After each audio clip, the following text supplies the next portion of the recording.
I think if we had commercial and recreational mooring buoys at number 1, then we had David's suggestion on what is now number 3. Well, that was number 2. That was number 2. Number 2. That was number 2. And then number 3 was changed to just lop off commercial. To take commercial off the end of the sentence? Yeah. Oh wait, Okay. number 3? According, Yeah. Oh, okay, we had, Well, it is adding the recreation, but not having commercial on 3. okay, not the commercial buoys, but still have the sentence and or commercial purposes. Right, because Okay, you can't okay. use the private recreation Right, buoys for for commercial, commercial okay. purposes. You have to Sorry, I do commercial misunderstood. buoy. I thought you wanted to cut off those last couple words. Okay, I got you. Okay, it stays. Okay. Well, I have something written in mine here, but it looks to me like it would be really pertinent if I could only read it. We could try. I've been a doctor before, so. I have no idea what I wrote. Commercial owing Yeah, it doesn't make sense the way and the classification or reduce the it's, I don't know what, Yeah. I'm not gonna bother. We were trying to make sense. I was trying to do something.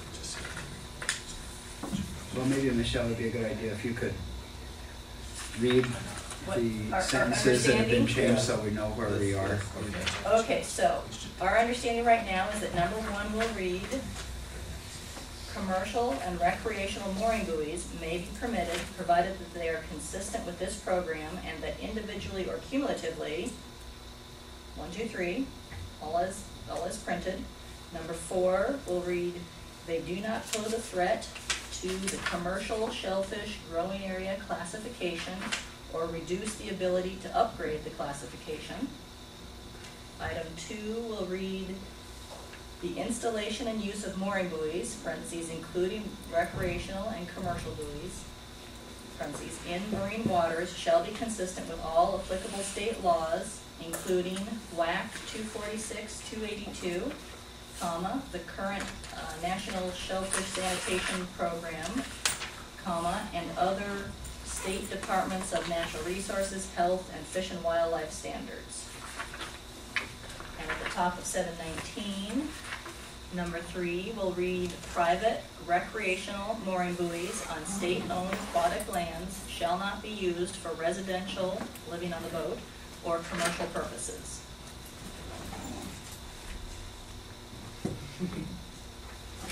Yeah? To do it. Yeah. Do you want us to read the changes that are in the rest of the section just to round this out, or? Numbers 8 and 9. Yeah, let's go to 8 and 9. Okay. Number 8, as we understand it, would read, the county shall plan for and coordinate with other agencies to control the placement and number of mooring buoys within bays and other areas to protect water quality and or habitat and ensure that transit channels are maintained. Under no circumstances shall mooring buoy density exceed Department of Health, or we should say State Department of Health and National Shellfish Sanitation Program guidelines.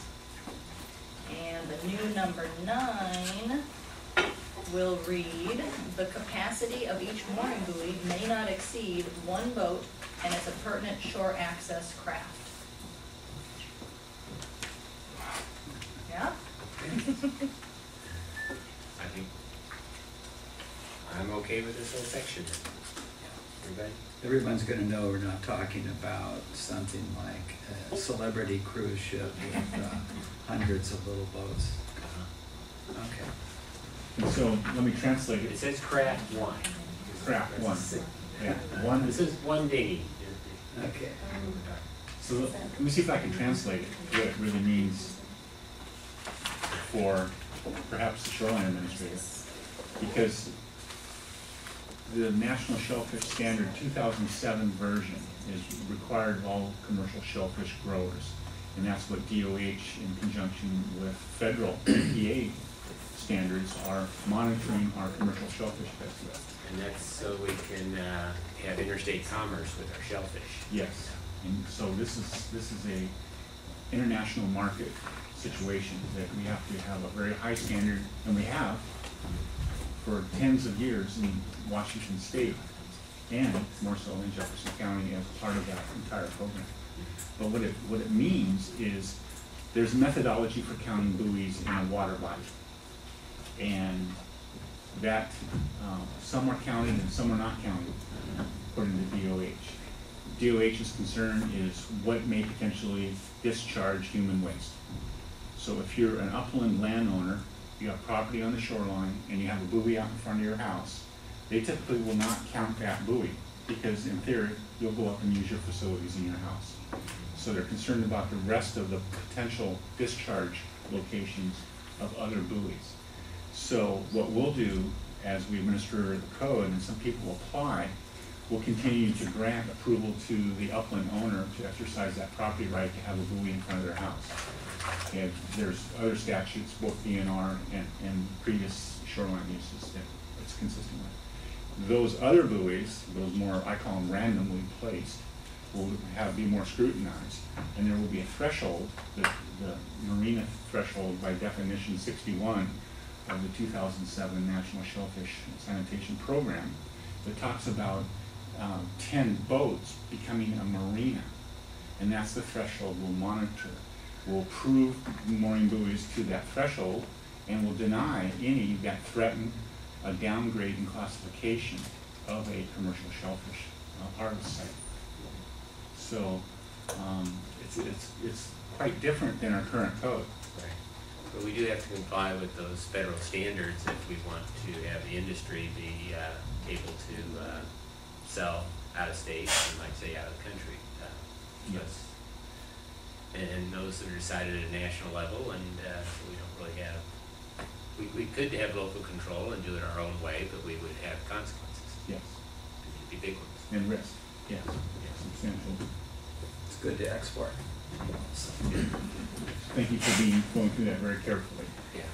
Okay. Well, Mr. it's Chair? important. Sure. One other, sorry, did you want, okay, one other issue regarding mooring buoys, again, related to the tribal comment letter.